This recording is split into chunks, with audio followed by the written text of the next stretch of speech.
Get ready for a prime display of debating prowess, the kind that solidified Jordan Peterson as a certified legend. Brace yourself as Jordan Peterson skillfully dissects Cathy Newman's arguments regarding the gender pay gap. Make sure to stick around till the very end as Peterson delivers an unparalleled performance that's nothing short of a masterclass. Let me put a quote to you from the book, where you say there are whole disciplines in universities forthrightly hostile towards men. These are the areas of study dominated by the postmodern stroke neo-Marxist claim that Western culture in particular is an oppressive structure created by white men to dominate and exclude women. But then I want to put minorities too dominate and exclude minorities and women. But I want to put to you that here in the UK, for example, let's take that as an example, the gender pay gap stands at just over 9%.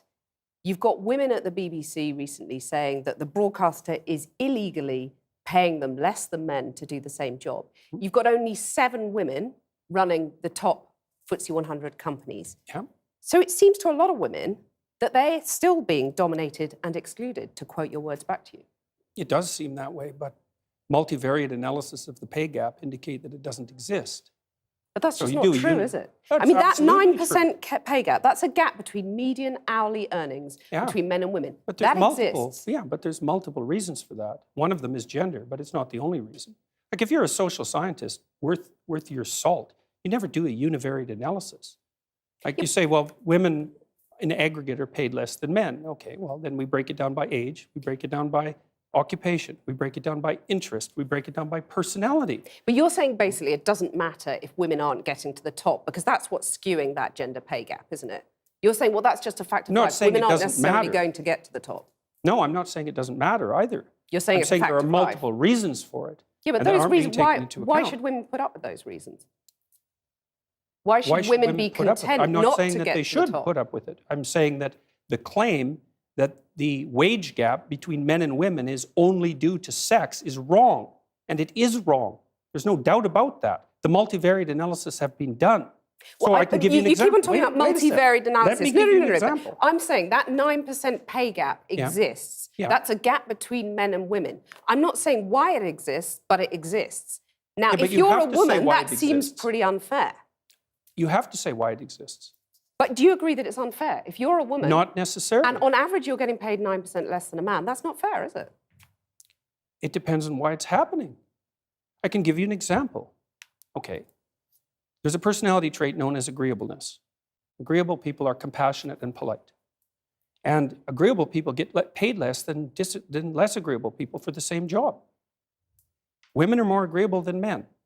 Again, a vast generalization. Some women are not more agreeable than men. Yes, that's true, but that's right. And some women get paid more than men. So you were saying that by and large, women are too agreeable to get the pay rises they deserve? No, I'm saying that that's one component of a multivariate equation that predicts salary. It accounts for maybe 5% of the variance, something like that. So surely you the need answer... you need about another 18 factors, one of which is gender. And there is prejudice, there's no doubt about that, but it accounts for a much smaller proportion of the variance in the pay gap than the radical feminists claim. Okay, so rather than denying the pay gap exists, which is what you did at the beginning of this conversation, shouldn't you say to women, rather than being agreeable and not asking for a pay rise, go and ask for a pay rise? Make yourself disagreeable with your boss. Oh, definitely, there's that. But I also didn't deny it existed. I denied it existed because of gender. Okay. See, because I'm very, very, very careful with my words.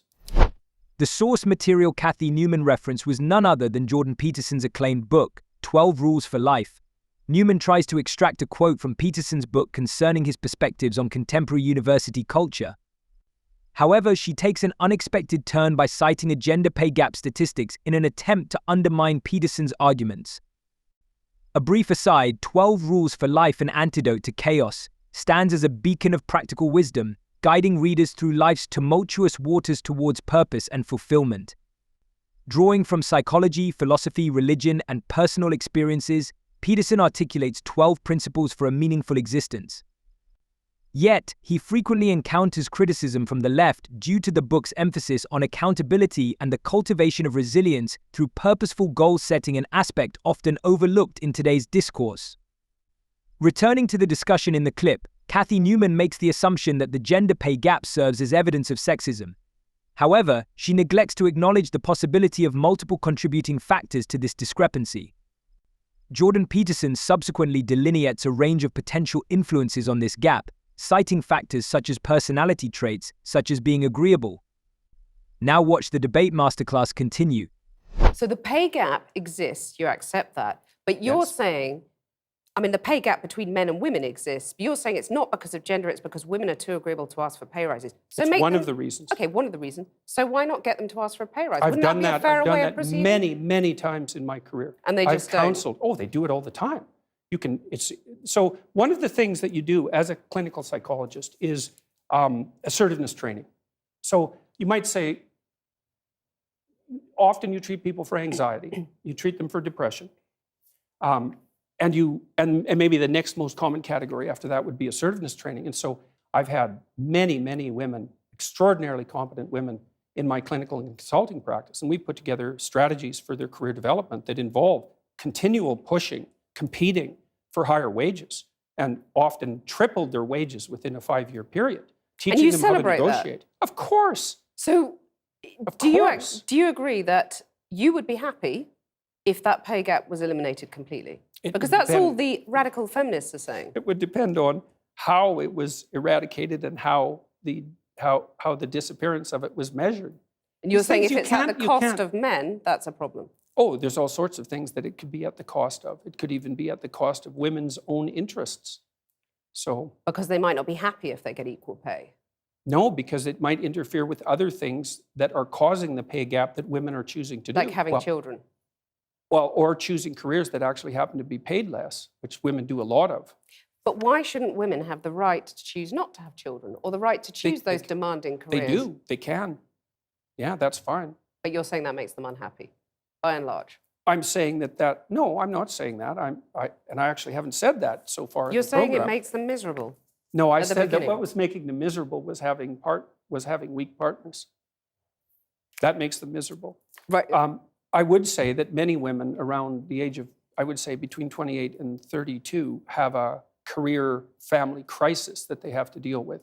And I think that's partly because of the foreshortened time frame that women have to contend with. Like, women have to get the major pieces of their life put together faster than men, which is also partly why men aren't under so much pressure to grow up. So because for the typical woman, she has to have her career and family in order pretty much by the time she's 35, because otherwise the options start to run out. And so that puts a tremendous amount of stress on women, especially at the end of their 20s. I think I take issue with the idea of the typical woman because, you know, all women are different. And that's what I want to just put another quote to you from the book. Well, You they're say, different in some ways and the same in others. Okay, you say women become more vulnerable when they have children. Oh, And yes. you talked in one of your YouTube interviews about crazy harpy sisters. So, simple question. Is gender equality a myth in your view? Is that something that's just never going to happen? It depends on what you mean by equality. No, Being if treated you mean that fairly, men and women getting are the same opportunities? fairly, we could get to a point where people were treated fairly or more fairly. I mean, people are treated pretty fairly in Western culture already, but we can But they're improve really that. not, though, are they? I mean, otherwise, why depends would there only be 7 women running FTSE 100 companies in the UK? Why would there still be a pay gap, which we've Oh, well, discussed that's at easy. length? That's easy to Why are answer women that at the question. BBC saying that they're getting paid illegally less than men to do the same job? Well, let's- That's not fair, Well, is let's it? go to the first question. Those are complicated questions. Seven women, repeat that one. There's only 7 women running the top FTSE 100 companies in the UK. Okay. Well, the I mean, first that's not question fair. might be, why would you want to do that? Why would a man want to do it?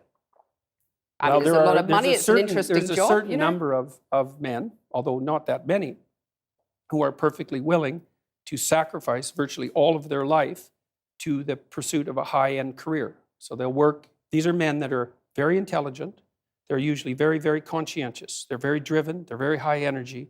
They're very healthy. And they're willing to work 70 or 80 hours a week, nonstop, specialized at one thing to get to the top. So you're saying women are just more sensible. They don't want that because it's not a nice life. I'm saying that's part of it, definitely. And so I work So for... you don't think there are barriers in their way that prevent them getting to the top Oh, of there those are some companies? barriers, yeah, like men, for example. I mean, to get to the top of any organization is an incredibly competitive enterprise. And the men that you're competing with are simply not going to roll over and say, please take the position. Jordan Peterson then proceeds to systematically dismantle Cathy Newman's arguments. He illustrates the myriad reasons behind the existence of the gender pay gap, citing examples such as women opting for occupations that traditionally offer lower pay, like personal care, which lack scalability and consequently offer lower wages. Peterson further illustrates the dilemma faced by women who must choose between pursuing a career and starting a family, a choice that often hampers their career advancement. While acknowledging that sexism may indeed contribute to the gender pay gap, Peterson contends that it likely represents only a fraction of the overall disparity. The next part of the debate is even more wild and even leaves Cathy Newman speechless, but due to the topic, we will cover that in our next video. Thanks for watching. Please like and subscribe to see more.